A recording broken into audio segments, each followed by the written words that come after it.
Hi ಸ್ನೇಹಿತರೆ, ನಮಸ್ಕಾರ. ಭೀಮನ ಅಮಾವಾಸ್ಯೆ, ಗ್ರಹಣ ದೋಷ, ಈ ಮೂರು ರಾಶಿಯವರು ಎಚ್ಚರ. ಭೀಮನ ಅಮಾವಾಸ್ಯೆ ದಿನವೇ ಅಪಾಯಕಾರಿ ಗ್ರಹಣ ಯೋಗ. ಕಟಕ ಸೇರಿ ಈ ಮೂರು ರಾಶಿಯವರಿಗೆ ಕಾದಿದೆ ಆಪತ್ತು, ಸ್ವಲ್ಪ ಜೋಪಾನ. ಸ್ನೇಹಿತರೆ, ಹಾಗಾದರೆ ಆ ರಾಶಿಗಳು ಯಾವುದು ಮತ್ತು ಈ ರಾಶಿಯವರಿಗೆ ಪರಿಹಾರ ಏನು ಎನ್ನುವುದನ್ನು ಸಂಪೂರ್ಣವಾಗಿ ತಿಳಿಸಿಕೊಡುತ್ತೇನೆ, ಬನ್ನಿ ಸ್ನೇಹಿತರೆ. ಹಾಗೆ ನಿಮ್ಮ ರಾಶಿ ಕೂಡ ಇದ್ದರೆ ನಿಮ್ಮ ರಾಶಿ ಯಾವುದು ಎನ್ನುವುದನ್ನು ಕಮೆಂಟ್ ಮಾಡಿ. ಮೊದಲು ಕಟಕ ರಾಶಿ. ಗ್ರಹಣ ಯೋಗವು ಕಟಕ ರಾಶಿ ಮತ್ತು ಆಶ್ಲೇಷ ನಕ್ಷತ್ರದಲ್ಲಿ ರೂಪುಗೊಳ್ಳುವುದರಿಂದ ಕರ್ಕಾಟಕ ರಾಶಿಯವರು ಈ ಅವಧಿಯಲ್ಲಿ ಹೆಚ್ಚಿನ ಎಚ್ಚರಿಕೆ ವಹಿಸುವುದು ಉತ್ತಮ.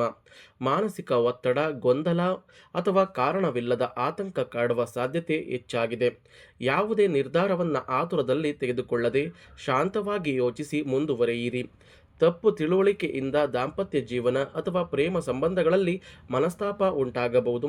ಆದ್ದರಿಂದ ಸಂಗಾತಿಯೊಂದಿಗೆ ಮುಕ್ತವಾಗಿ ಮಾತನಾಡಿ ಅನಗತ್ಯ ವಾದಗಳನ್ನು ತಪ್ಪಿಸಿ.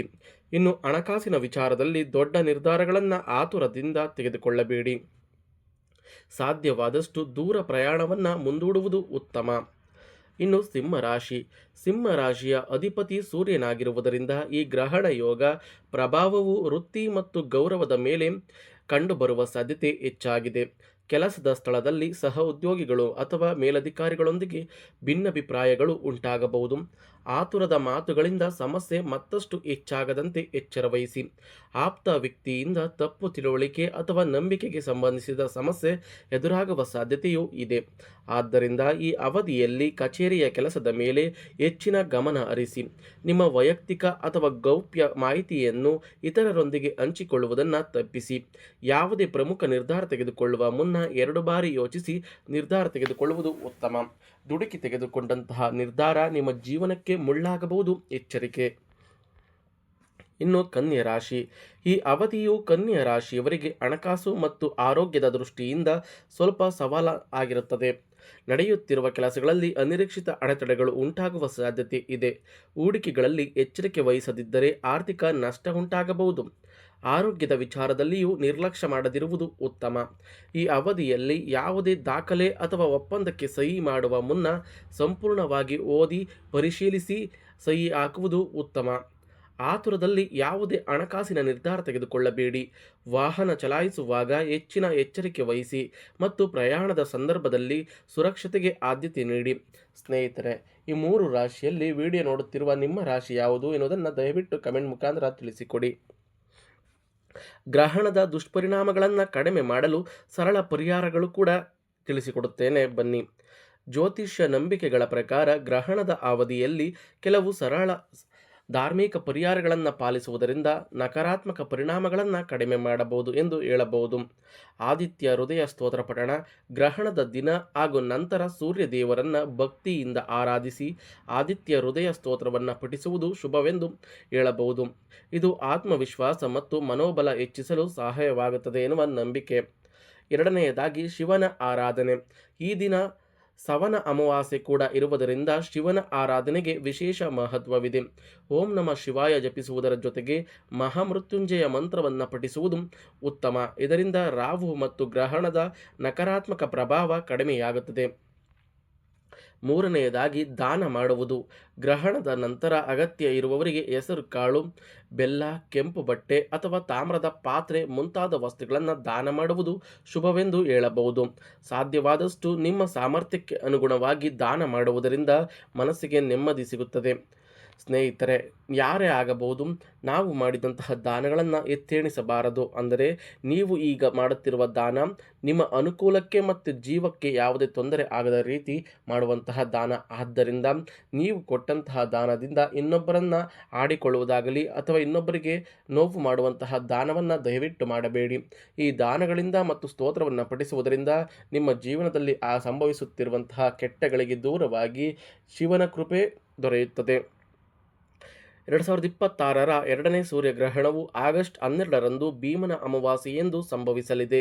ವೈದಿಕ ಜ್ಯೋತಿಷ್ಯದ ಪ್ರಕಾರ ಈ ಸಂದರ್ಭದಲ್ಲಿ ಸೂರ್ಯ, ಚಂದ್ರ ಮತ್ತು ರಾಹುವಿನ ಸಂಯೋಗದಿಂದ ಗ್ರಹಣ ಯೋಗ ರೂಪುಗೊಳ್ಳುತ್ತದೆ. ಇದರ ಪರಿಣಾಮವಾಗಿ ಈ 3 ರಾಶಿಯವರಿಗೆ ಮಾನಸಿಕ ಒತ್ತಡ, ಆರ್ಥಿಕ ನಷ್ಟ, ವೃತ್ತಿ ಜೀವನದಲ್ಲಿ ಅಡೆತಡೆಗಳು ಹಾಗೂ ನಿರ್ಧಾರ ತೆಗೆದುಕೊಳ್ಳುವಲ್ಲಿ ಗೊಂದಲ ಉಂಟಾಗುವ ಸಾಧ್ಯತೆ ಹೆಚ್ಚಾಗಿದೆ.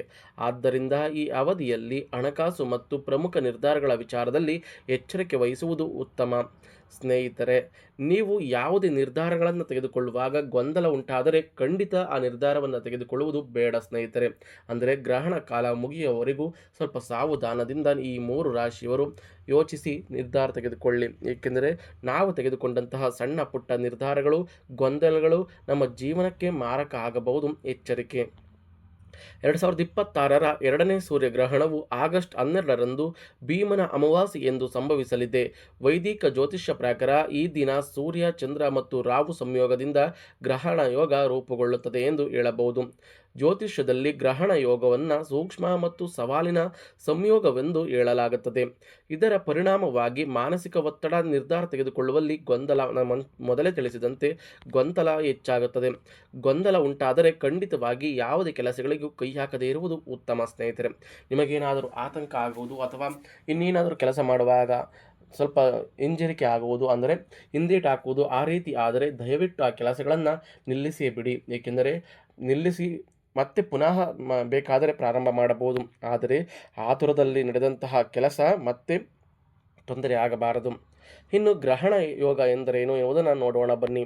ಜ್ಯೋತಿಷ್ಯ ಲೆಕ್ಕ ಪ್ರಕಾರ ಸೂರ್ಯ ಅಥವಾ ಚಂದ್ರನು ರಾಹು ಅಥವಾ ಕೇತುವಿನೊಂದಿಗೆ ಸಂಯೋಗ ಹೊಂದಿದಾಗ ಗ್ರಹಣ ಯೋಗ ಉಂಟಾಗುತ್ತದೆ ಎಂದು ಹೇಳುತ್ತಾರೆ. ಈ ಯೋಗವು ವ್ಯಕ್ತಿಯ ಆತ್ಮವಿಶ್ವಾಸ, ಆರೋಗ್ಯ ಮತ್ತು ನಿರ್ಧಾರ ತೆಗೆದುಕೊಳ್ಳುವ ಸಾಮರ್ಥ್ಯದ ಮೇಲೆ ಪರಿಣಾಮ ಬೀರುತ್ತದೆ ಎನ್ನುವ ನಂಬಿಕೆ. 2026ರ ಸೂರ್ಯಗ್ರಹಣವು ಕರ್ಕಾಟಕ ರಾಶಿ ಮತ್ತು ಆಶ್ಲೇಷ ನಕ್ಷತ್ರದಲ್ಲಿ ಸಂಭವಿಸುವುದರಿಂದ ಇದರ ಪ್ರಭಾವ ಈ 3 ರಾಶಿಯವರಿಗೆ ಹೆಚ್ಚಾಗಿ ಕಂಡುಬರುತ್ತದೆ ಈ ಜ್ಯೋತಿಷ್ಯದಲ್ಲಿ ಹೇಳುತ್ತದೆ. ಈ ಅವಧಿಯಲ್ಲಿ ಅಂತಹ ರಾಶಿಯವರು ಪ್ರಮುಖ ನಿರ್ಧಾರವನ್ನು ತೆಗೆದುಕೊಳ್ಳುವಾಗ ಮತ್ತು ಹಣಕಾಸಿನ ವಿಚಾರದಲ್ಲಿ ಹೆಚ್ಚಿನ ಎಚ್ಚರಿಕೆ ವಹಿಸುವುದು ಉತ್ತಮ. ಸ್ನೇಹಿತರೆ, ಕಟಕ ರಾಶಿ, ಸಿಂಹ ರಾಶಿ ಮತ್ತು ಕನ್ಯಾ ರಾಶಿಯವರು ಭಾರಿ ಎಚ್ಚರಿಕೆಯಿಂದ ಇರುವುದು ಉತ್ತಮ. ಯಾವುದೇ ನಿರ್ಧಾರಗಳನ್ನು ತೆಗೆದುಕೊಳ್ಳುವಂತಹ ಸೂಚನೆಗಳು ಸಿಕ್ಕರೂ ದಯವಿಟ್ಟು ಅದನ್ನು ಮುಂದೂಡಿ ಆನಂತರ ನೀವು ಸೂಚನೆಯನ್ನು ಅಥವಾ ಕ್ರಮಗಳನ್ನು ಕೈಗೊಳ್ಳಿ. ನಿಮ್ಮ ಜೀವನದಲ್ಲಿ ಯಾವುದೇ ತೊಂದರೆಗಳಾಗದಂತೆ ನೀವೇ ಕ್ರಮ ವಹಿಸಬೇಕು. ಗೊತ್ತಿದ್ದು ಗೊತ್ತಿಲ್ಲದೆ ಮಾಡುವಂತಹ ಸಮಸ್ಯೆಗಳು ಇರುತ್ತದೆ. ಆದರೆ ಗೊತ್ತಿದ್ದರೂ ಕೂಡ ಏನಾಗುತ್ತದೆ ಎಂದು ಮಾಡಿದಂತಹ ಕೆಲವು ಸಮಸ್ಯೆಗಳು ಪರಿಹಾರವೇ ಇಲ್ಲದಂತಾಗಬಹುದು ಅಥವಾ ನಿಮ್ಮ ಜೀವನವನ್ನೇ ನರಕ ಮಾಡಬಹುದು. ಆದ್ದರಿಂದ ಹಣಕಾಸಿನ ವಿಚಾರದಲ್ಲಾಗಬಹುದು ಅಥವಾ ಸಹಿ ಹಾಕುವಂತಹ ವಿಚಾರದಲ್ಲಾಗಬಹುದು, ತುಂಬ ಎಚ್ಚರಿಕೆ ವಹಿಸಿ ಸಹಿ ಹಾಕಿ ಹಾಗೂ ಹಣಕಾಸಿನ ವಿಚಾರದಲ್ಲಿ ತುಂಬ ಎಚ್ಚರ ವಹಿಸಿ ಹೆಜ್ಜೆ ಇಟ್ಟರೆ ನಿಮ್ಮ ಜೀವನ ಮುಂಬರುವ ದಿನಗಳಲ್ಲಿ ಸುಖವಾಗುತ್ತದೆ. ಸೂರ್ಯಗ್ರಹಣದ ದಿವಸ ನಾನು ಹೇಳಿದಂತೆ ದೇವಸ್ಥಾನಕ್ಕೆ ತೆರಳಿ ಸೂರ್ಯನಿಗೆ ಒಂದು ಪೂಜೆಯನ್ನು ಮಾಡಿಸುವುದು ಅಥವಾ ಅಭಿಷೇಕವನ್ನು ಮಾಡಿಸುವುದನ್ನು ಮಾಡಿದರೆ ಉತ್ತಮ ಫಲಿತಾಂಶವನ್ನು ಕಾಣಬಹುದು. ಹಾಗೂ ದಾನಗಳನ್ನು ಮಾಡುವುದರಿಂದ ಕೆಂಪು ವಸ್ತ್ರ ಅಥವಾ ಬೆಲ್ಲ, ಹೆಸರುಕಾಳು ಹಾಗೂ ಇನ್ನು ತಾಮ್ರದ ಪಾತ್ರೆಗಳನ್ನು ದಾನ ಮಾಡುವುದರಿಂದ ನಿಮ್ಮ ಜೀವನದಲ್ಲಿ ಅದೃಷ್ಟವನ್ನು ಕಾಣುತ್ತೀರಾ. ಈಗ ಈ ದಾನ ಮಾಡೋದಕ್ಕೆ ಎಷ್ಟೋ ಜನಕ್ಕೆ ಹಿಂಜರಿಕೆ, ಅಂದರೆ ನಾವು ಯಾರಿಗಾರ ನಮ್ಮ ಫ್ರೆಂಡ್ಸಿಗೆ ಕೊಡ್ಬೋದಾ? ದಯವಿಟ್ಟು ಖಂಡಿತ ಇಲ್ಲ. ನಿರ್ಗತಿಕರು ಅಂದರೆ ಅವರಿಗೆ ಏನು ಅವಶ್ಯಕತೆ ಬೇಕಾಗಿರ್ತದೆ ಅಂಥವರು.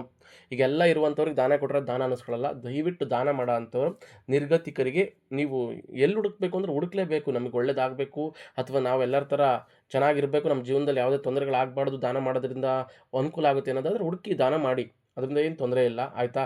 ದಾನ ಮಾಡುವವರು ನಿರ್ಗತಿಕರಿಗೆ ಮಾತ್ರ ದಾನ ಮಾಡಿ. ಹಾಗೆ ನಿಮ್ಮ ಜೀವನದಲ್ಲಿ ಬದಲಾವಣೆ ಕಾಣಬೇಕು ಅಂದರೆ ಸೂರ್ಯಗ್ರಹಣ ದಿವಸ ಅಂದರೆ ಭೀಮನ ಅಮಾವಾಸ್ಯೆ ದಿವಸ ಶಿವನ ದೇವಾಲಯಕ್ಕೆ ಹೋಗಿ ಶಿವನ ಓಂ ನಮಃ ಶಿವಾಯ ಎನ್ನುವ ಮಂತ್ರವನ್ನು 108 ಬಾರಿ ಅಥವಾ 21 ಬಾರಿ ಜಪ ಮಾಡಿ ಅವನಿಗೆ ಆದಂಥ ಅಭಿಷೇಕದ ತೀರ್ಥವನ್ನು ಪ್ರಸಾದವಾಗಿ ಸೇವನೆ ಮಾಡಿಕೊಂಡು ಒಂದು 1/4 ಗಂಟೆ ಅರ್ಧ ಗಂಟೆ ದೇವಸ್ಥಾನದಲ್ಲಿ ಕೂತು ಮನೆಗೆ ಬಂದು ಆನಂತರ ನಿಮ್ಮ ದಿನನ ಸ್ಟಾರ್ಟ್ ಮಾಡಿ. ಯಾವುದೇ ಕೆಲಸಗಳನ್ನು ಮಾಡುವಾಗ ಸ್ವಲ್ಪ ತಾಳ್ಮೆಯಿಂದ ಯೋಚನೆ ಮಾಡಿ ಆ ದಿನ ಶುರು ಮಾಡ್ಕೊಳ್ಳಿ. ಹಾಗೆ ನಿಮಗೆ ಯಾವುದಾದ್ರೂ ಅನುಮಾನಗಳಿದ್ದರೆ ದಯವಿಟ್ಟು ಕಮೆಂಟ್ ಮುಖಾಂತರ ತಿಳಿಸಿ, ನಿಮ್ಮ ಅನುಮಾನಕ್ಕೆ ಉತ್ತರ ಕೊಡ್ತೀನಿ. ನೀವೇನಾದರೂ ನಮ್ಮ ಚಾನಲ್ಗೆ ಮೊದಲ ಬಾರಿಗೆ ಬಂದಿದ್ದರೆ ನಮ್ಮ ಚಾನಲ್ನ ಸಬ್ಸ್ಕ್ರೈಬ್ ಮಾಡಿ, ಪಕ್ಕದಲ್ಲಿರೋ ಬೆಲ್ ಬಟನ್ ಕ್ಲಿಕ್ ಮಾಡಿ, ಈ ವಿಡಿಯೋಗೊಂದು ಲೈಕ್ ಕೊಟ್ಟು ಈ ವಿಡಿಯೋನ ಪ್ರತಿಯೊಬ್ಬರಿಗೂ ಶೇರ್ ಮಾಡಿ. ಜೈ ಸೂರ್ಯದೇವ, ಜೈ ಓಂ ನಮಃ ಶಿವಾಯ ಅಂತ ಕಮೆಂಟ್ ಮಾಡಿ. ಧನ್ಯವಾದಗಳು ಸ್ನೇಹಿತರೆ.